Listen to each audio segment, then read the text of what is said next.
após as nossas leituras, agora vamos fechar os nossos olhos, separar esse momento final para fazer a nossa prece de encerramento.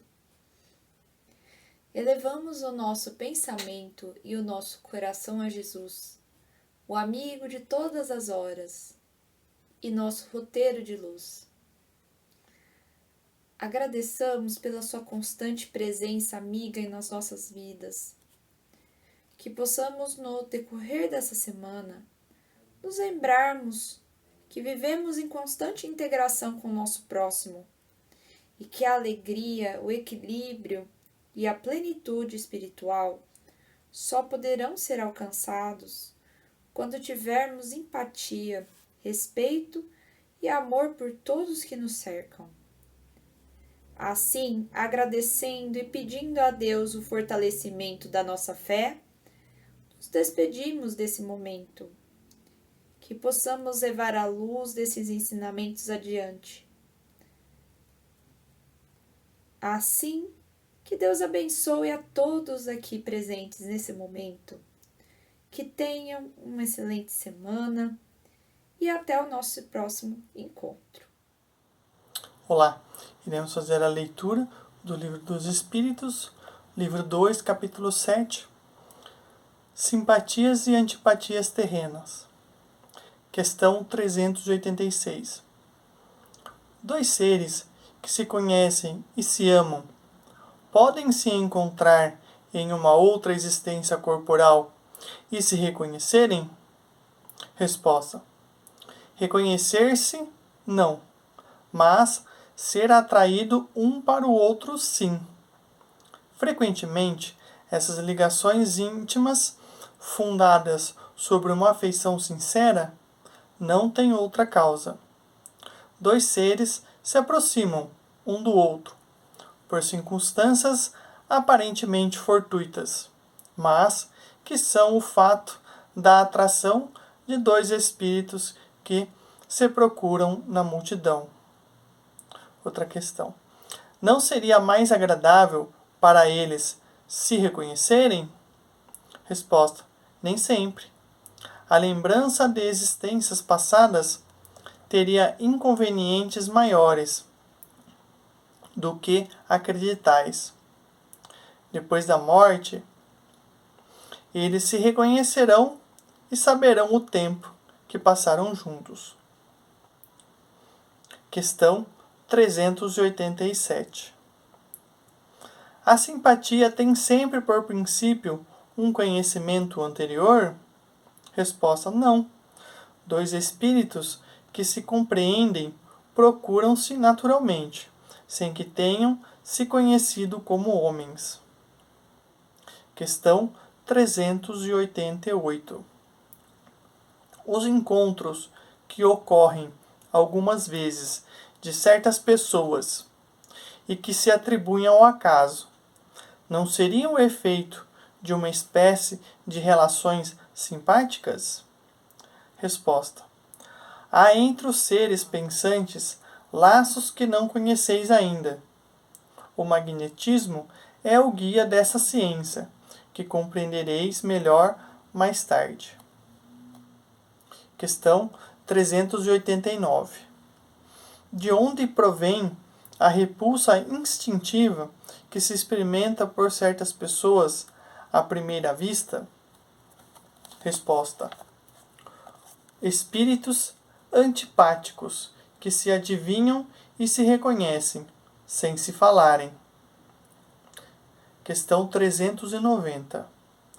A antipatia instintiva é sempre um sinal de natureza má? Resposta: dois espíritos não são necessariamente maus, porque não se simpatizam. A antipatia pode nascer da dessemelhança na maneira de pensar, mas, à medida que eles se elevam, as diferenças se apagam e a antipatia desaparece. Questão 391. A antipatia entre duas pessoas nasce, em primeiro lugar, naquele que tem um espírito pior ou melhor? Resposta: em um e em outro, mas as causas e os efeitos são diferentes. Um espírito mau tem antipatia contra qualquer um que possa julgar e desmascarar. Vendo uma pessoa pela primeira vez, ele sabe que vai ser desaprovado. Seu afastamento se transforma em ódio, em ciúme e lhe inspira o desejo de fazer o mal. O bom espírito tem repulsa pelo mal, porque sabe que não será compreendido e que não partilham os mesmos sentimentos, mas, seguro de sua superioridade, não tem contra o outro nem ódio, nem ciúme, contentando-se em evitá-lo e lastimá-lo. Assim como nos passa a leitura, né? Podemos encontrar durante a nossa encarnação pessoas que nos são simpáticas e pessoas que nos são antipáticas, né? Isso se dá muito no fato de você encontrar uma pessoa em algum momento e ficar amigo naquele mesmo momento. Tem pessoa que você passa perto, já olhando a pessoa, você já não quer se aproximar, né? Mas que essas duas situações nos são colocadas, né, para o nosso aprendizado, para o nosso crescimento do nosso espírito, né?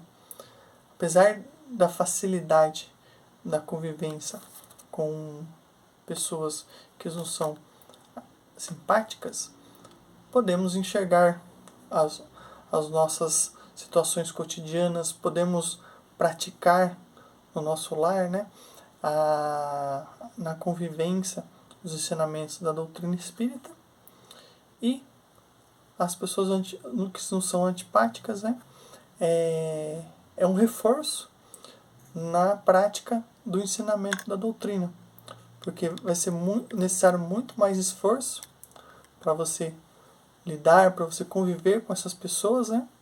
E é aí que reside o verdadeiro aprendizado da doutrina.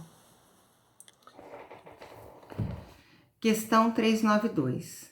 Por que o espírito encarnado perde a lembrança do seu passado? O homem não pode nem deve tudo saber. Deus o quer assim, em sua sabedoria. Sem o véu que lhe cobre certas coisas, ficaria deslumbrado, como aquele que passa sem transição da obscuridade à luz. Pelo esquecimento do passado, ele é mais ele mesmo. Questão 393. De que maneira pode o homem ser responsável por atos e resgatar faltas de que não se lembra? Como pode aproveitar a experiência adquirida nas existências caídas no esquecimento?